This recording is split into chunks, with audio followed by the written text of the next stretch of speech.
အားလုံးပဲမင်္ဂလာပါမိမိတော့ဆောက်လို့ဒီမှာကြိုဆိုပါရစေယခုအိမ်လေးရဆိုရင်တော့ကျွန်တော်တို့ဒီမြောက်ကလာ2ရက်ကွက်2ဈေးပေါ့လေသူ့မှာလာ18လမ်းဒါကတော့သူ့မှာလမ်းမိုက်ပေါ်မှာရှိတယ်ကျွန်တော်တို့6ပေကျွန်တော်45ပေနှစ်ထပ်စီးစာမျိုးစားလေးပဲဖြစ်ပါတယ်ကွက်လေးပါဒီရှေ့မှာကကျွန်တော်တို့ဒီရှေ့ရနေပြီးတော့ဒီစတီးပါကြတော့မပါဘူးအိမ်တန်ဘိုးလေးရကျွန်တော်တို့600နဲ့30ပါ6ပေ45ပေပါအတိအကျဆိုရင်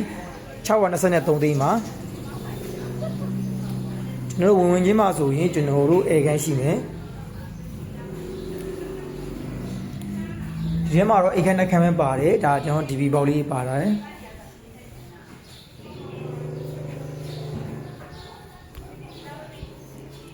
ဒီလေကားပေါက်လေးရတော့အရှိထပ်တိုးပေးထားတာပါဒါလေကားခုံပါ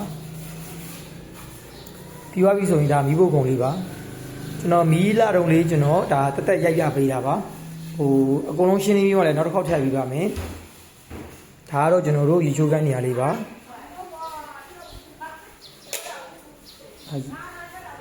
လောစေတော့ကျွန်တော်စေးပုံးတွေရွှေ့တော့ပါကွာဒါကတော့အိမ်သားလေးပါဒီဖန်ကတော့ထပ်တိုးအနေနဲ့ကျွန်တော်ပေးရတာပါဒါကတော့ကျွန်တော်နောက်ခွေးထွက်တဲ့ပေါက်ကိုကျွန်တော်တို့ဒီဘေးတန်းကြားလေးလုပ်ထားပြီးပါတယ်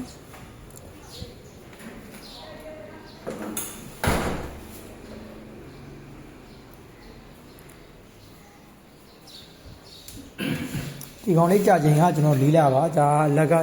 လေကားလေးရနေတော့ကျွန်တော်တို့တန်လျင်လေးထည့်ထားပေးပါတယ်သူဒီဇိုင်းအရှင်တို့ကျွန်တော်ဇာတ်လေးတိုင်းမျိုးလုပ်ပေးရပါတယ်ဒီကောင်ကအခန်းကျဲလို့ကျွန်တော်ဖြစ်တော့ကိုတော့ကျွန်တော်တို့ဒီဘက်ရှေ့မှာတစ်ခန်းရှိပါမယ်ဒါဝင်ချင်းအခန်းဒါကဟိုဘုံသုံးနဲ့ဒါရေချိုးကန်းအိမ်လားဒါအိတ်ခန်းတစ်ခန်းပါပဲအခန်းတွေကတော့အကျဉ်းကြီးပဲ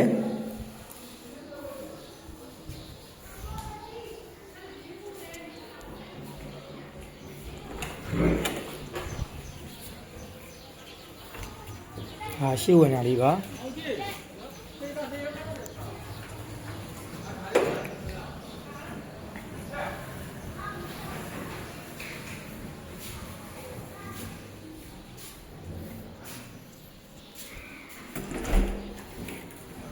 ါတော့ကျွန်တော်တို့အပေါ်ထက်ကအိမ်သားလေးပါဒီဖန်ကတော့အရင်အလိုက်ပြီးထည့်ရတာပါဖန်ဆိုတာနဲ့ကျွန်တော်ဖန်ပဲထည့်ပေးရပါအရင်ဖန်လေးပဲဝယ်ပြီး用နေပါဒါတော့ကျွန်တော်ဒုတိယအိမ်ခန်းလေးဖြစ်ပါတယ်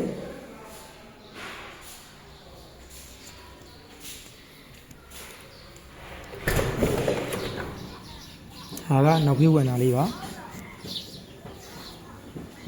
ဒီနောက်မှာကျွန်တော်တို့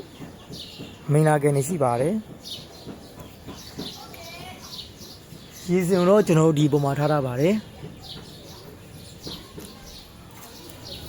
ဆောက်လို့ရညာရေးမှာဆွန်ရှင်းစွာလိုအပ်နေတော့အရှင်မိသားစုကြည့်လို့ဒီမှာကလိုအပ်အစိမ်ပါစီကိုဆုတောင်းပေးပါတယ်ဒီထဲမှာဆိုရင်ချီုံစကားလေးတွေကိုအရှင်လိုက်လုပ်ပြီးပေးထားပါတယ်ဒီကောင်လေးကြာချိန်ကကျွန်တော်တို့၄လကြာမြင်ပါတယ်ရေကူးအလူမျိုးလိုစောက်မယ်ဆိုရင်ကျွန်တော်တို့ခွန်40 890 190ကိုစတင်နိုင်ပါတယ်